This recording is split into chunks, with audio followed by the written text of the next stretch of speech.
This is Robert with Pioneer Smokehouses, and today we're going to be using the Masterbuilt 1040 electric digital smoker to cook a brisket.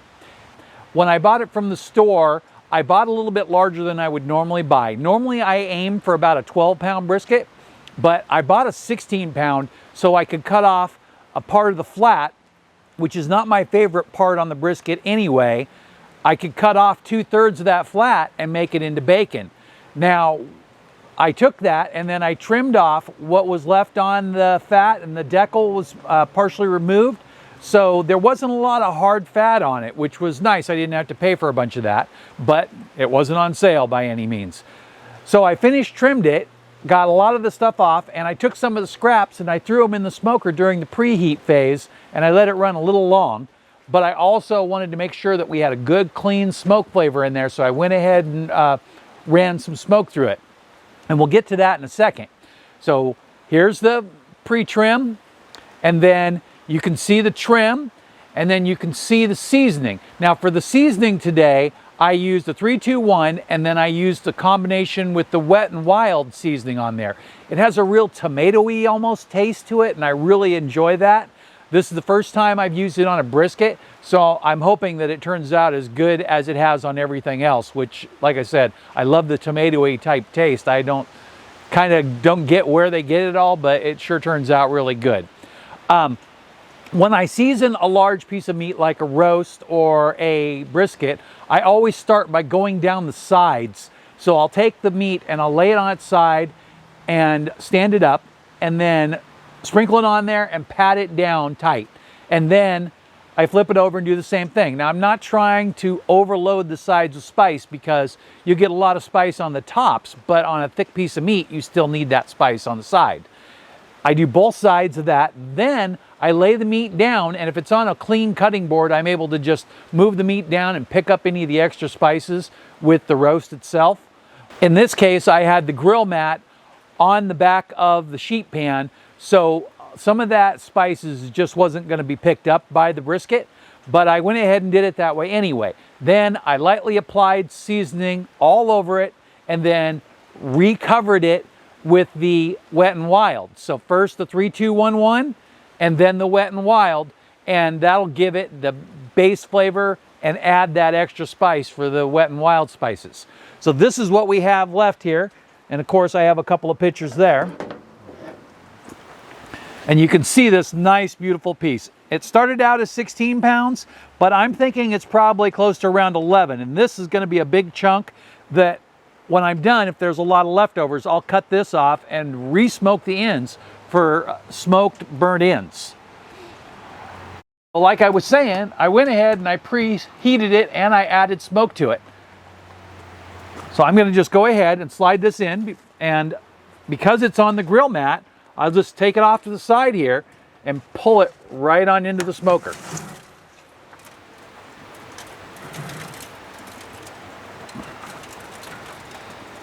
Kind of moving it a little bit this way, and then I'll separate the foil just a little bit away from the edge. I like to keep the foil directly underneath the pellet smoke tray, and we'll talk about that real quick. This is an amazing smoke tray. I have it 2/3 of the way full. But right before bed, I'll come out here and I'll fill the rest of it up. This is the old one, so there's a little hole in the side. So I kind of like to be careful how I fill it. But I'll come along and redo that and make sure that there's enough smoke to get through the night. Doesn't have to smoke a lot when you're smoking that long. And up above here, I'm going to pull one of these out and then close the door so it'll get working here. This is one of the trim pieces that I trimmed off of the brisket and gave it about an hour to cook in there. Now, of course, it's not going to be the most tender piece of meat because brisket needs time to tenderize. But I have all the seasonings on there just the same as the brisket, and that's yummy. For me, brisket and chuck roast just have such a beefy flavor, and I don't know how else to describe it, but it just totally comes through all the way. So we're going to let this cook Right before bedtime, I'm going to reload the pellet tray, and I'm running pecan today. I wanted a milder wood, and we're going to let it run. I will see you in the morning as soon as it's daylight out here. For me, for you, that'll be a second. For me, 12 hours. So it's morning time now, and it's about an hour later than what I had originally planned on.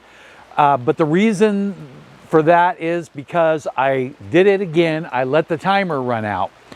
I was debating whether or not to share that with you or not, because I want to seem like I'm perfect, but guess what? I'm not. The one thing that irritates me the most about this smoker is actually the cooking timer. I don't see any need for it. It's either on or off. All I'm concerned about is the temperature, and the temperature regulator is great on this smoker. So that's one of my favorite things, but the timer, I wish it wasn't even there. But from now on, when I use this smoker, I will double that time. So rather than put in 12 hours, I'll put in 24.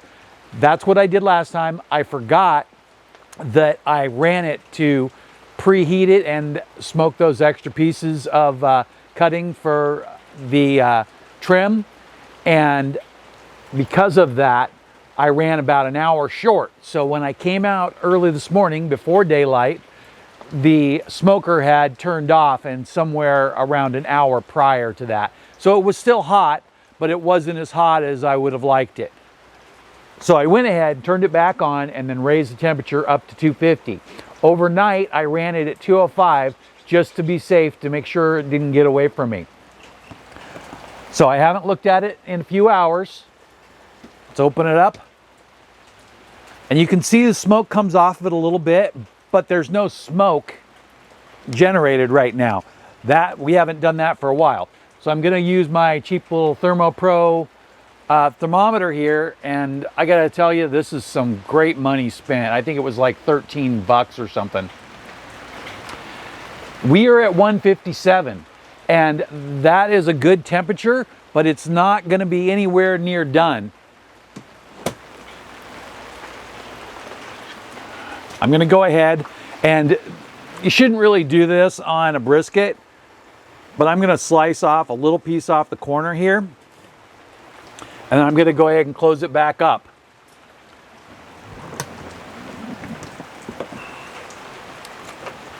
The first thing I'm going to do is I'm going to bring this up to you and show it to you. Up. So I hope you can see that good. We're a little short on light here.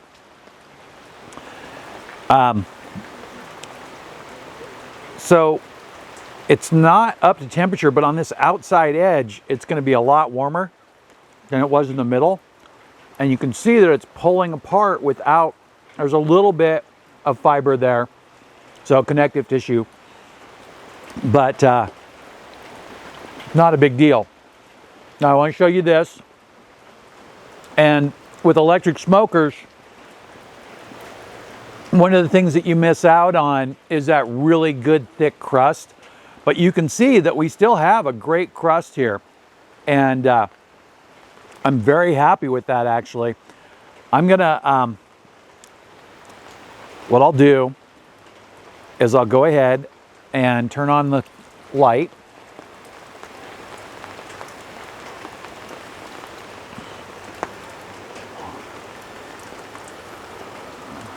So I just want you to be able to see that all the way around. And I'm very happy with how it's turning out. So we have a good 8 hours left to cook this. And I am going to go ahead and raise the temperature a little bit more. I'm going to push it all the way up to 270. Considering that it's winter time, these things will set up to 275. But they're not really reliable at that temperature. I think anything much above about 260 and you're not sure if it's going to get there. I have not done a thermal test, a thermal blanket test, but the insulation on these are really well, they're really good insulated units. And so like if I put my hand on the side, I can barely feel much heat. So the insulation is working really well. It's just a smaller element. And that's one thing that you could do, is you could either modify the element or add some element assistance. And I have a hack for that I'll be covering in my next video, which will be the wrap up, because this will be the official last cook on video. And then after that, I'll do a wrap up review video, and I'll talk about everything, and I'll talk about some of the modifications that you could do. I will see you in a couple of seconds. For me, it'll be 5 hours. We're ready for the next step in this process, and I got to tell you that it was actually ready a little under temperature. Now, temperature is usually my guide, but tenderness is also more important than temperature. Sometimes it goes long and sometimes it goes short. I think because of how slow I cooked this last night and then the forced stall, I think it's actually tender than it would normally be. So I'm going to go ahead and I'm going to temp it. And we're running at about 185. Normally, that's 189. And normally, I wouldn't pull a brisket at that temperature. Normally, I wouldn't pull it anything under 193. But if you see this, look how soft that is. It's just going right in, just like nothing. So that's a sign that it's ready to go. And you can push on it, and you can see how soft it is. And it's really moist. So the next thing I'm going to do is I'm going to rip off a good piece of this foil. Now, I don't use paper, but there's no reason you can't. It's just not a thing for me. And also, you can use parchment paper. I do have an article on my website about that. I'm going to just pick this right up here, and I'm going to set it down. And I have been cutting off a few pieces because, well, you know, I missed lunch. But, you know, that's easily solved. You just grab that. Now, I had a dry cooler, but we just had a squall come through. So the cooler is not dry anymore. It's a little wet, but I think I got it dry enough for what we're doing here. Just a regular old cooler with nothing in it. Sometimes what I'll do is I'll wrap this in a towel if I'm going to go for a couple of hours in the cooler, but we're just going to go for 30 to 45 minutes. I don't want to overdo it.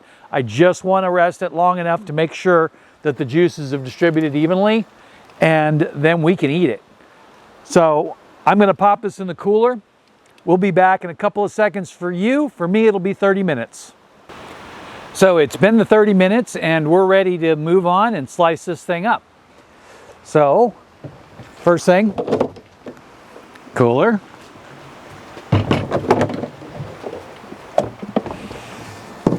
Inside the cooler, brisket. Now, when I opened the cooler, there was a nice blast of fresh, warm air in there, and the brisket actually warmed up the inside of the cooler, which is exactly what you want. You want it to just have a nice little bit of heat in there. When we open this up, there's going to be juice in it. So we want to try to open it up and keep it upward so that way the juice stays inside. Now I'm just going to grab this with this hand. It is definitely still hot. Now this side is the flat end, and like I said, I trimmed off a few pieces to snack on during the day. But you'll have the flat end here, and it's going to end right about there, and then it switches to the point. So actually the very top of it is a little bit of the point there, and the flat goes under. But I'm not really going to concern myself too much with that. I'm just going to cut some straight slices.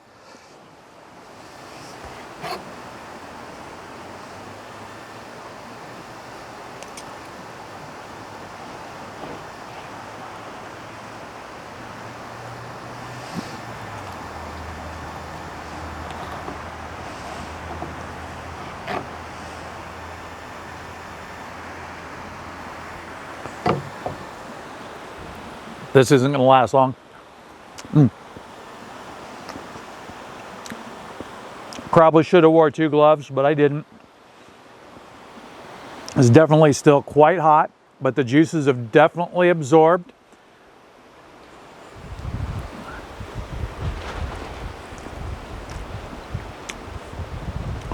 And it just pulls right apart.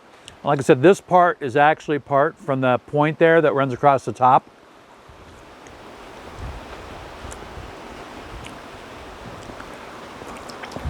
That is excellent.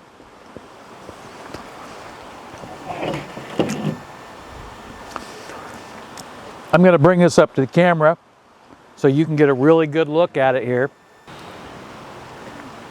Trying to get as much light as possible, so I'm just going to go ahead and hang right here so you get outdoor light. And then I'm going to pick up a piece of this right here, and I just want you to see how juicy that is.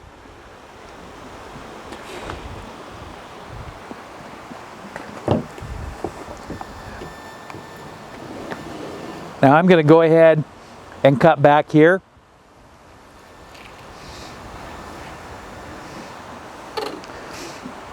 And this is completely through the point. So normally we would slice this at an angle like that.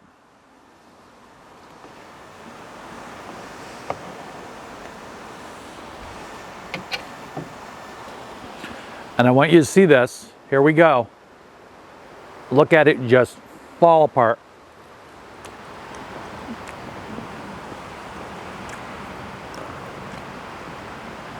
That is perfect. That's probably one of the best electric smoker briskets I've ever cooked, and I don't know how to explain that. It just turned out great.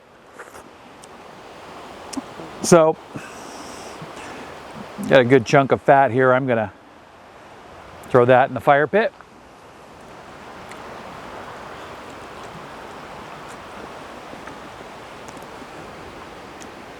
That is just perfect.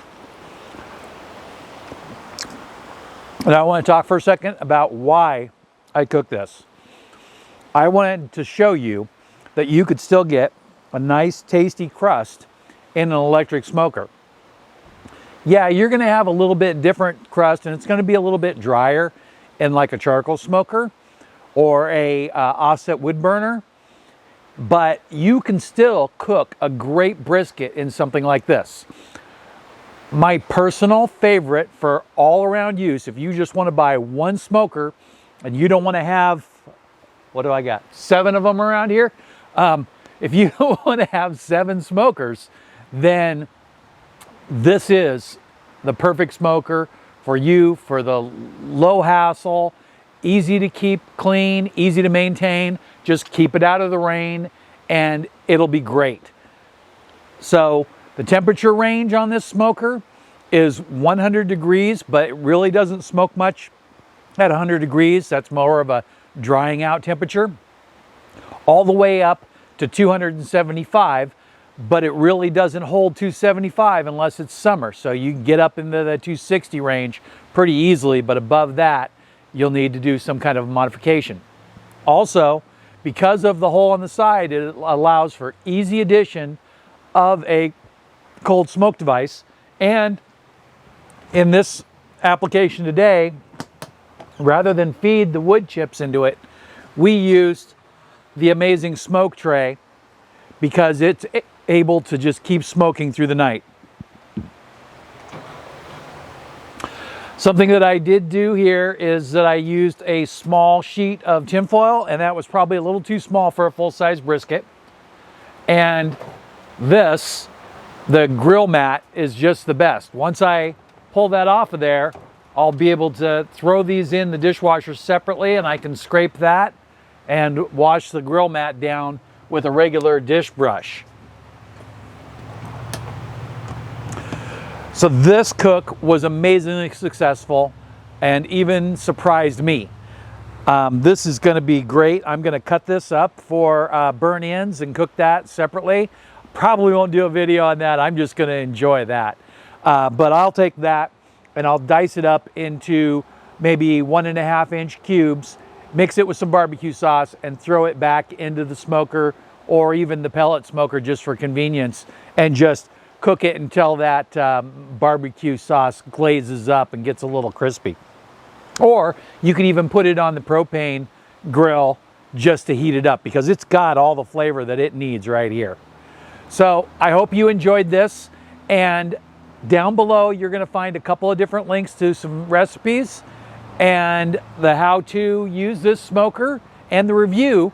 Below that you'll find links to Amazon. Those are affiliate links, so if you use those I will get compensated. This smoker is very affordable. Take a look, check out the price, and see if it's something you would like. Thanks for watching, and have a great day.